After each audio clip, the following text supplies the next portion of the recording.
साथ बातचीत करेंगे ग्रीन फाइनेंसिंग कंपनी, यानी जो रिन्यूएबल एनर्जी है और ग्रीन एनर्जी बनती है, यानी जो फॉसिल फ्यूल से या कन्वेंशनल तरीके से नहीं बनती, उसको फाइनेंस करने वाली कंपनी इरेडा।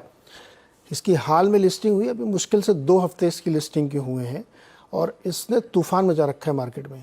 इतने सॉलिड रिटर्न कंपनी दी है कि 32 रुपये वाला IPO आज 101 रुपये 30 पैसे पर ट्रेड कर रहा है, 19% ऊपर है आज भी स्टॉक। क्या हुआ ऐसा, क्यों इतनी तेज़ी है, क्या कंपनी में कुछ बदल रहा है, इस पर बातचीत करेंगे। हाल ही में कंपनी ने एक अनाउंसमेंट किया था कि वो B2C में लैंडिंग शुरू करेंगे, मतलब यानी एकदम कंज्यूमर लेवल पे, और एक PM कुसुम योजना होती है जिसमें रूफटॉप सोलर पैनल ये सारी चीज़ें होती हैं, उस पे ले कंपनी काम करेगी। 58 करोड़ का इन्होंने एक लोन ट्रंच दे भी दिया है। बातचीत करेंगे CMD प्रदीप कुमार दास जी से। दास साहब, बहुत बहुत स्वागत है आपका। बहुत बहुत धन्यवाद नीरज जी। तूफान मचा रखा सर आपके कंपनी ने, क्या हो रहा है ये? नहीं, असली में तूफान हम लोग नहीं मचाया। इन्वेस्टर का trust, respect and confidence and rather थोड़ा जो अवेयरनेस बढ़ा है लिस्टिंग के बाद, और रिन्यूएबल एनर्जी के लिए, क्लाइमेट के लिए जो कंसर्न है उसको समझने में हुआ है। अभी कॉप का भी मीटिंग हुआ रिसेंटली, इसका पहले G20 हुआ, जहां पे हमारे माननीय प्रधानमंत्री हमेशा trust, renewable energy, decarbonisation, energy transition में फोकस किए हैं, और हमारा मंत्रालय भी निरंतर काम कर रहा है। हम लोग 36 साल से इस लाइन में काम कर रहे हैं। हालांकि अभी लिस्टिंग हुए हैं तो लिस्टिंग होने से थोड़ा आम पब्लिक को ज्यादा जानकारी हुआ है। तो मेरा मानना है कि जितना ज्यादा जानकारी, जितना समझ उस सेक्टर के लिए आएगा, उतना बड़ा दायित्व तो आगे भी लेंगे। ये सिर्फ शेयर में निवेश वाली बात नहीं, इसमें 2 तरह का कंट्रीब्यूशन आता है, एक इकोनॉमिक कंट्रीब्यूशन, एक एनवायरमेंट कंट्रीब्यूशन। जो एनवायरमेंट वाला कंट्रीब्यूशन है वो सबसे ज्यादा महत्व है। हम कितना भी इकोनॉमिक ग्रोथ कर ले, अगर हम वातावरण को बचा नहीं पाएंगे, हमारा नेक्स्ट जनरेशन सर्वाइव नहीं करेंगे, तो हम किसके लिए इन्वेस्ट करेंगे शेयर बाजार में?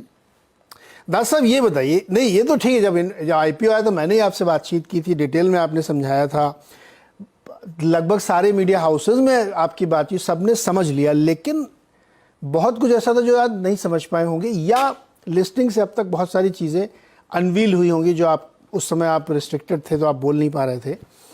क्या बदला है पिछले 10 दिन में? एक तो ये कुसुम योजना जो आपने कहा कि इस पर भी फाइनेंसिंग होगी, दूसरा आप एक का MSME की तरफ आप करें कि एक डुअल मॉडल लेके आएंगे, ये सब क्या, जरा समझाइए क्या इनकी वजह से? देखिए, स्टॉक्स मैं नहीं करूँगा, आप स्टॉक पे कमेंट करें, लेकिन लोगों के मन में आता है भाई ऐसा क्या हो गया कि स्टॉक बिल्कुल रुक ही नहीं रहा, हाथ ही नहीं आ रहा किसी के। तो क्या चीज़ें चेंज हो रही हैं पिछले 10-15 दिनों में? पहले तो हमारा साइज बहुत छोटा था, तब 67 करोड़ शेयर मार्केट के लिए कोई बड़ी बात है नहीं। और बस चले, अगर सारे कंट्री का सिटीजन को एक एक शेयर लेना हो तो भी हमें 142 करोड़ का शेयर चाहिए, ठीक है, सबको अगर कंट्रीब्यूशन करना है एनर्जी ट्रांजिशन और ग्रीन इन्वेस्टमेंट।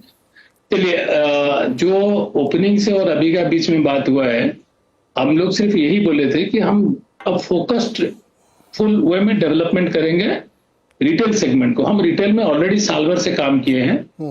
रिटेल जब बात करते हैं, रूफटॉप सोलर और ये इसका कुसुम योजना, कुसुम जो है हमारा फार्मर से, कृषक है, तो जो हमारे प्रधानमंत्री जी वाले अन्नदाता को ऊर्जादाता बनाना है, कुसुम स्कीम बना है, 2019 से स्कीम आया है, लेकिन अभी तक जिस तरह का पुश या सपोर्ट या अचीवमेंट होना चाहिए, थोड़ा हम स्लो है उसमें। तो जिसके कारण ये, क्योंकि आप अगर देखेंगे लास्ट 36 साल में 27-28 साल तक सिंगल हैंडेडली इरेडा डेवलप कर रहा था। तो अभी जो सेक्टर ऑलरेडी डेवलप हो चुके हैं, जैसे वैनिला आ रही है, सोलर, विंड, हाइड्रो, उसमें बाकी लोग आके लैंडिंग करने के लिए तैयार होते हैं, लेकिन जो इमर्जिंग है उसमें नहीं होते हैं।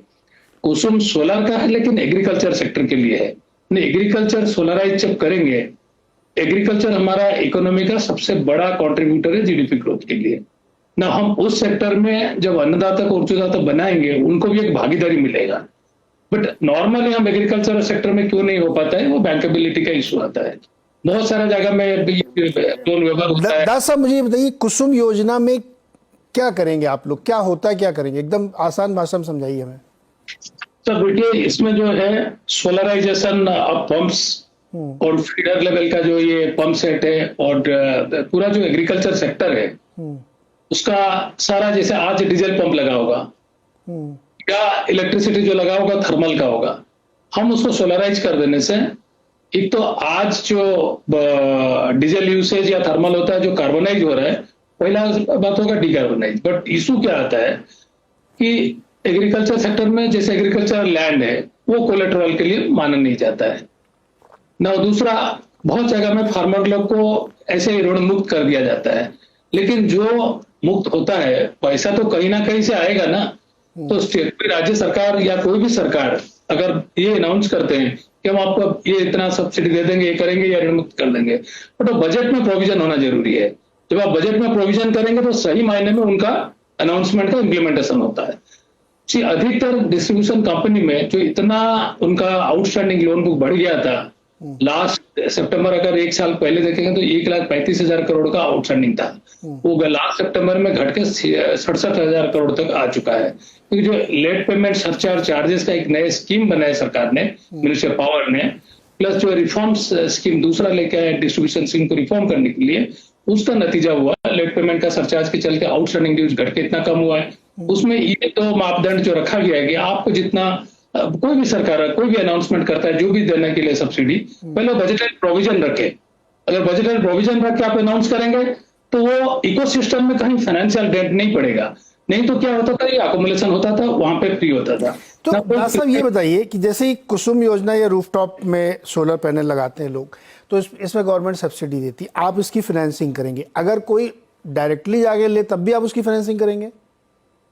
देखिए, रिटेल के लिए आज हमारा जो ऑर्गेनाइजेशन का स्ट्रक्चर है, हम रिटेल में नहीं कर रहे हैं, लेकिन हम रिटेल को कैसे किए हैं, जैसे हमने ई रिक्शा को फाइनेंस किए हैं, साल भर हो चुका है, जो एनसीआर में, नॉर्थ ईस्ट में, बनारस में वहां चल रहा है। एक छोटा एनबीएफसी हमारे पास आए जो ऑलरेडी उस स्पेस में काम कर रहे थे, उनका जो रेट लग रहा था 28 से 34-36% का रेट लग रहा था। एक तो गरीब रिक्शा वाला, उनको उतना ऊंचा रेट कैसे उनका वाइबिलिटी होगा ना, उसमें तो एनपीओ होने का भी चांस रहेगा। तो हम लोग उनका साथ एक अंडरस्टैंडिंग करके लाइन ऑफ क्रेडिट उनको 50 करोड़ का दिए, लगभग 74,000 रेट ई रिक्शा का सपोर्ट के लिए ना। वो 50 करोड़ उन्होंने पूरा कर दिए। बट उसका नतीजा क्या है, हमने कैप लगाया कि आप 18% से ज्यादा नहीं करेंगे। अब वो 17.76% जो लगभग लास्ट उनका आंकड़ा दिए थे, उसी में सीमित रखे। तो उसको देखिए, जो 34 अगर मान ले होता था या 28 हो रहा था, आज 17, 17.5, 18 पे आ गया, लगभग आधा हो गया। और ये सबसे गरीब लोग, हमारा जो बैंकिंग सिस्टम है, इकोनॉमिक वैल्यू चेन में लास्ट ले गए, उनको मिला। 50 करोड़ का हमारा था, उसमें हमारा लगभग 47,000 करोड़ का लोन बुक सितंबर का अगर देखें, उसमें से 50 करोड़ एक बहुत छोटा मायने रखता है, लेकिन ये बहुत बड़ा सोशल इंपैक्ट हुआ। सिमिलरली दास साहब, ई रिक्शा हो गया या कुसुम के तहत सोलर पंप हो गए या रूफटॉप पे पैनल हो गए या कोई और चीज़ हो गई जो ग्रीन एनर्जी से चलती है, उसके लिए आप इनडायरेक्टली फाइनेंस कर रहे हैं। मतलब आपने एक एजेंसी को पकड़ा है, कंपनी को, उसको आपने लाइन ऑफ क्रेडिट दिया, उसने रिक्शा को फाइनेंस किया, तो एक तरीके से आप ही फाइनेंस कर रहे हैं उसको, में बीच में आपने एक एजेंसी रखी है। ये अभी तो बहुत छोटा आप बता रहे हैं, 50 करोड़ 60 करोड़, लेकिन ये आप मुझे अंदाज़ा लगाइए, बताइए कि कितना बड़ा मार्केट है जिसमें आप ये एकदम फुल फ्लेजेड ऑल आउट घुसने की तैयारी कर रहे हैं, क्योंकि मार्केट उसी को डिस्काउंटिंग कर रहा है। देखिए, ये मार्केट साइज जो है लगभग 1 लाख करोड़ का है, जिसमें हम रूफटॉप सोलर और कुसुम का अगर खाली 2 को जोड़े। इसका अलावा भी ई स्कूटर है, ई 2 व्हीलर है, ई 4 व्हीलर है, ये भी टू सम एक्सटेंट रिटेल में भी रहेंगे। ई 2 व्हीलर की फाइनेंसिंग करेंगे आप? करेंगे, लेकिन हमारा मॉडल वही होगा कि हम किसी दूसरे के थ्रू हम डायरेक्ट नहीं कर पाएंगे, क्योंकि हमारा उतना नेटवर्क या स्ट्रेंथ वो सब है नहीं। दूसरी बात है सर, उसमें कोई फर्क नहीं पड़ता, एक बीच में कंपनी आ जाएगी, वही रेडर्स पैसे लेगी, इधर बांटेगी, तो धंधा तो आपका ही चल गया ना सर। हाँ, आप आगे कंटिन्यू करिए। नहीं, बेसिकली क्या है, हमारा एक्सपर्टीज जो 36 साल का है रिन्यूएबल एनर्जी सेक्टर को, नुआंसेस को समझना, क्योंकि जैसे मैंने पहले ही बताया था, दोबारा दोहराऊंगा, 36 साल में अगर सितंबर तक का आंकड़ा देखें, हम लोग 1,07,000 करोड़ का सपोर्ट किए हैं, और उसमें क्यूमुलेटिव राइट ऑफ सिर्फ 203 करोड़ है, और जहां पे 77% हमारा प्राइवेट सेक्टर लोन बुक है, और लार्जली हमारा इमर्जिंग स्पेस में काम किए हैं। इतिहास में देखेंगे 25-27 साल तो हम अकेले ही कर रहे थे। तो ये सब करने का बावजूद एसेट क्वालिटी अगर हम इतना अच्छा मेंटेन कर पा रहे हैं, सर B2C का क्या टारगेट आपने रखा है कि कितना आप फाइनेंस करेंगे अगले 1-2-3 सालों में? मेरा जी सच बात है, तो हमने कभी कोई नंबर का टारगेट नहीं किया, हमने प्रॉफिट का भी टारगेट नहीं किए थे। लास्ट कुछ तो सोचते होंगे कितना बड़ा करेंगे इसको।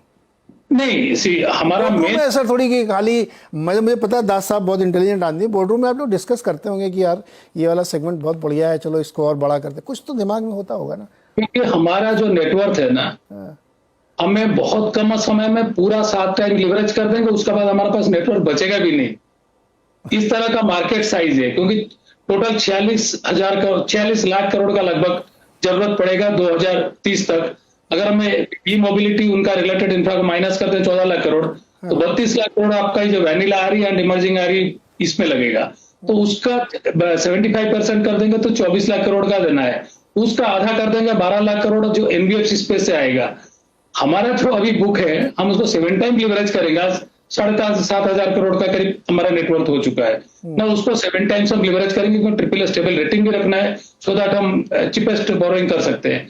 तो हमारा प्रयास अभी ये रहेगा, हमारा नेटवर्क हम कैसे भी लिवरेज कर लेंगे, उसके बाद हम जॉइंट होल्डिंग करके उससे फीस बेस इनकम भी कमाएंगे जहां पे जॉइंट लैंडिंग होगा। दूसरा, ये जो रिटेल स्पेस में, क्योंकि रिन्यूएबल को लेके थोड़ा डर है क्योंकि चैलेंजेस है, अनसर्टेनिटीज है, बट उसी चैलेंजेस अनसर्टेनिटी को करते हुए इरेडा सारे मापदंड को रखते हुए आरबीआई का गवर्नेंस का फुल्ली कंप्लाई करते हुए आज हम यहां तक पहुंचे। तो हमारा मेन मुद्दा वही रहेगा, हम करेंगे, नंबर तो सब ऑटोमेटिकली इमर्ज होता रहेगा। हमने ऑलरेडी एस्टेब्लिश किए हैं पहले भी ये, अभी फिलहाल हम ज्यादा उसमें नंबर पे नहीं जा रहे, हमारा ज्यादा फोकस रहेगा हम उसको बैंकेबिलिटी कैसे करें। अगर ये बैंकेबिलिटी हो जाए बहुत सारे लेंडर और भी आएंगे, वही इरेडा का मकसद है। इंटरेस्टिंग है। तो आप कुल मिला के ये कह रहे हैं कि कोई भी चीज़ जो रिन्यूएबल एनर्जी से चलती है, ग्रीन एनर्जी से चलती है, एनवायरनमेंट फ्रेंडली एनर्जी से चलती है, उसमें B2C में आपको कोई दिक्कत नहीं है, भले ही बीच में कोई एक एजेंसी हो जिसके थ्रू आप ये प्ले करेंगे, और इसी को शायद मार्केट डिस्काउंट कर। मेरे घर में अगर मिक्सी में चलाऊँ सोलर से तो आप कर देंगे ना फाइनेंस इनडायरेक्टली। मैं अपने घर का अगर कोई होम अप्लायंस चलाऊँ सोलर एनर्जी से, तो जिससे मैं लोन लूंगा उसको आप लोन करेंगे, राइट? उसको हम इनडायरेक्टली करेंगे, डायरेक्टली तो नहीं करेंगे। अरे बात तो वही है। जी जी। देखिए, इसके लिए हमारा 2-3 चीज का इंप्रूवमेंट जरूरी था। एक तो गवर्नेंस देना था और डिजिटाइज करना था। जैसे हमने ऑफिस खोला 6 महीने पहले, उसको हमने 0 पेपर ऑफिस बनाया, फुल IT मोड में है। अब उसको फर्दर एक्सपैंड करना है, तो हमें सेंसिबली नॉलेज पार्टनर भी रखना है और बिजनेस पार्टनर भी रखना है, सो दैट इस सेक्टर का नुआंसेस में हमारा मास्टरी नहीं है, वो मास्टरी भी हमें गेन करना है। तो लर्निंग एंड अर्निंग दोनों साथ में होगा, तो थोड़ा स्लो होगा बट स्टडी होगा, ये हमारी उम्मीद है। बिल्कुल दास साहब, और मुझे पूरी उम्मीद है कि जिस तरीके से आपका विजन है आप डेफिनेटली इसको कर पाएंगे और काफ़ी बड़ा कर पाएंगे। देखिए, लोगों को समझना चाहिए कि REC की स्टोरी जब शुरू हुई थी तो वो केवल रूरल इलेक्ट्रिफिकेशन फाइनेंस करते थे, अब वो मेट्रो फाइनेंस करते हैं, वो ब्रिजेस फाइनेंस करते हैं, अलग अलग चीज़ करते हैं। वैसे ही इरेडा भी अब अपने एम्बिट को बहुत बड़ा कर रही है और उसके तहत फाइनेंस करिए। कंडीशन सिर्फ एक है कि वो रिन्यूएबल और ग्रीन और एनवायरमेंट फ्रेंडली एनर्जी होनी चाहिए, तो इसलिए शायद मार्केट इस बड़ी अपॉर्चुनिटी को देख रहा है। बहुत बहुत शुक्रिया प्रदीप शर्मा साहब जुड़ने के लिए। ऐसे ही आप नए नए अनाउंसमेंट करिए, फिर हम लोग बातचीत करते रहेंगे, और अब हम लोग एनुअल रिजल्ट में थोड़ा डिटेल में बात करेंगे कि क्या क्या स्थिति इसमें बनी। बहुत शुक्रिया शर्मा साहब जुड़ने के लिए। धन्यवाद। तो इरेडा में इस तूफानी तेजी क्यों है, ये आपने मैनेजमेंट के मुंह से सुन लिया कि उनके पास कितनी लाखों करोड़ की अपॉर्चुनिटी, और अभी तो उन्होंने शुरुआत की सिर्फ इसकी, कैसे एग्जीक्यूशन करना है, कैसे AAA के तहत ही लोन देना है, और कैसे इसको बेटर मैनेज करेंगे वाया एजेंसी, ये है इंपॉर्टेंट फैक्टर, और इसीलिए शायद स्टॉक में इतनी बड़ी तेजी बनती हुई दिख रही है। एक छोटा सा ब्रेक के बाद बता दें कि मनी कंट्रोल पर दिए गए विचार एक्सपर्ट्स के अपने निजी विचार होते हैं। वेबसाइट या मैनेजमेंट इसके लिए उत्तरदायी नहीं है। यूजर्स को मनी कंट्रोल की सलाह है कि कोई भी निवेश निर्णय लेने से पहले सर्टिफाइड एक्सपर्ट की सलाह लें।